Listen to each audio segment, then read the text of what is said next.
resorting to borrowing 300 grand from friends and family. Let's have a look. Hello everyone, Florian here, and welcome to another episode of HeiseSays. Grab your stein of coffee and let's have a look at this mortgage sob story. Now, this one's from Reddit, guys, so it's a bit of a mess. So, I'm going to be sick, says stressy, depressy guy just 20 days ago. I tried to buy a house. I met with a broker and we crunched all the numbers, income, expenses, savings, asset, etc. And he gave me a figure to work with. Okay, so right now doing all the right things. I purchased a home in Sydney for $100,000 less than what he said I could borrow. Signed the contract and everything. Okay, now maybe did you sign the contract with a subject to finance clause? It's a week before settlement. And the broker just called me. The loan application came back $300,000 short. Apparently, the bank won't accept the percentage of my salary that's commission, even though I can prove to them that I received 100% of it for the past 3 years. Yeah, but that doesn't matter. The past 3 years have been insane. I'm watching a YouTuber who's complaining about declining views. I think he's a sword fighting YouTuber or something.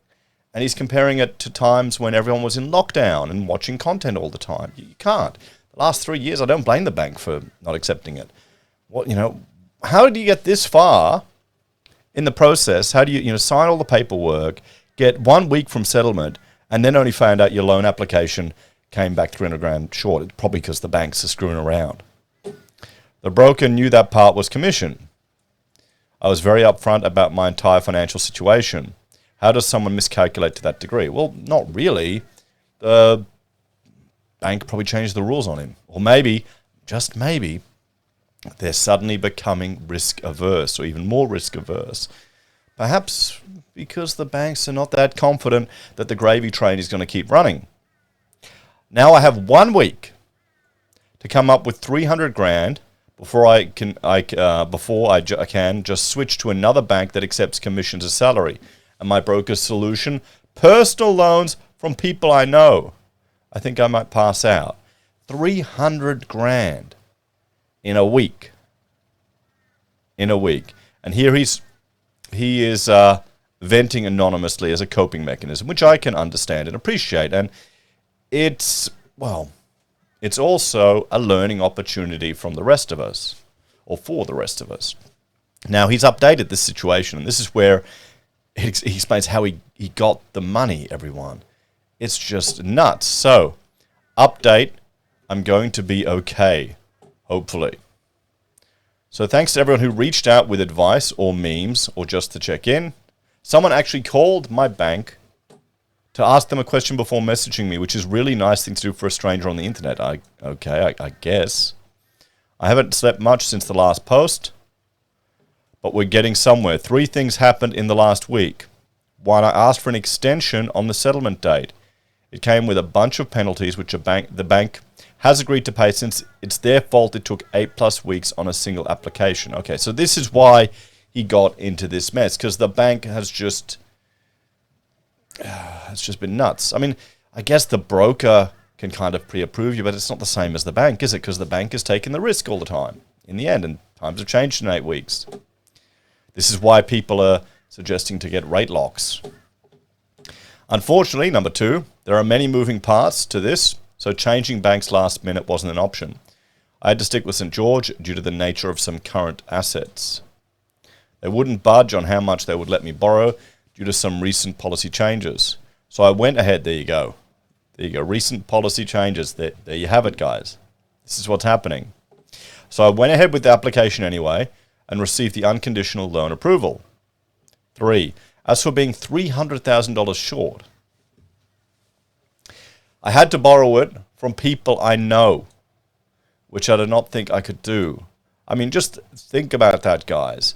Do you have enough people you could get in touch with to scrape together $300,000?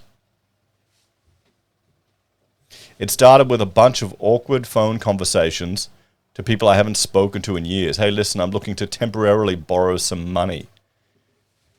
Can you help, or do you know someone who can? Wasn't going well, still embarrassed but desperate times. A few more calls, and I got a weird suggestion.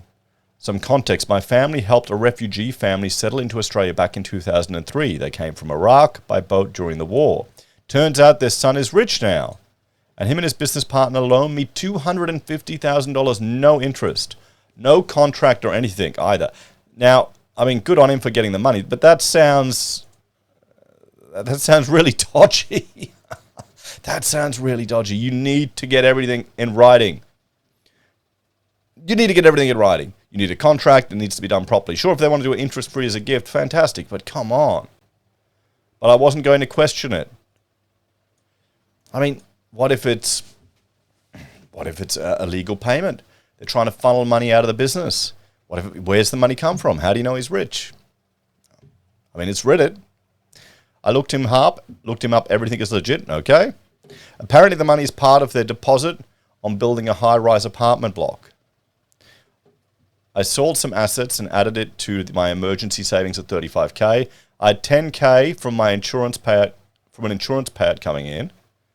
And one morning I woke up to a notification that my 14-year-old sister has transferred me $5,000 from her part-time job waiting tables, which is really cute. I don't know if that is really cute. I mean, bloody hell, this whole thing is a mess, isn't it? This whole thing is an insane mess. So I got the house. And now there are no deadlines. I can start the process of moving titles and assets to another bank that won't be so harsh, then hopefully borrow the entire amount and pay everyone back. And never, ever do this again. Well, what if you can't? What if you can't move everything to another bank? Here's some replies. Guys, I didn't scam a teenager out of $5K. I didn't make her get a job at that age to give me money. There's nothing wrong with working at 14 at all. Yeah, that's fine. She works out of her own free will at our uncle's cafe. Obviously heard about the situation and did something sweet to help. And it's pretty obvious that I'm going to pay her back first once my next paycheck comes in. Also, no pressure to believe the story. The first post was just a vent. This post was by request. It'd be kind of weird if I'm sitting at home making up stories to post anonymously. I gain nothing from this. All right, bye. Well, I mean, it would be kind of weird, but this is the internet and the age we live in. So, I mean, let's have a bit of a talk about this one. This just sounds utterly insane. If this really happened and this poor guy had to pull together $300,000 in a week by calling every bloody person he knows just so he could move to another bank, he's obviously going to be bald like me real quick and have a grey beard. Bloody hell, that's insane. But look at just the amount of desperation that people are doing to get into housing. But more importantly, how the banks, well, are taking a different risk profile right now. 300 grand less than what he offered for the property. What do you think the bank's opinion of how much that property's worth? You tell me. Anyway, guys, there you go. A little different to some of the other sob stories. At the moment, he's got a happy ending.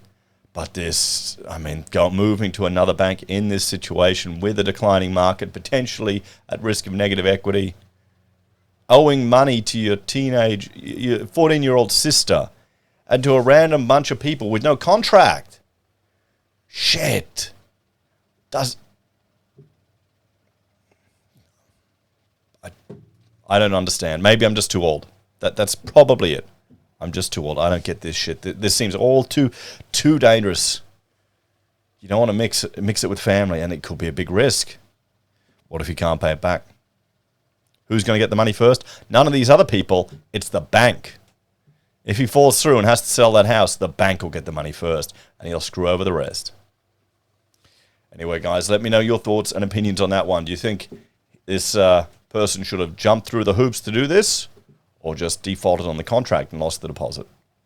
Anyway, thanks for watching. Like, share, subscribe to the channel. Let me know your thoughts and opinions on this one in the comments below. If you want to support us, there are a few ways you can. Financially via YouTube or Patreon. You can use our referral links, buy our pocket squares, or call us if you need an architect. Take care, everyone. Have a great day, and I'll see you in the next episode of HeiseSays.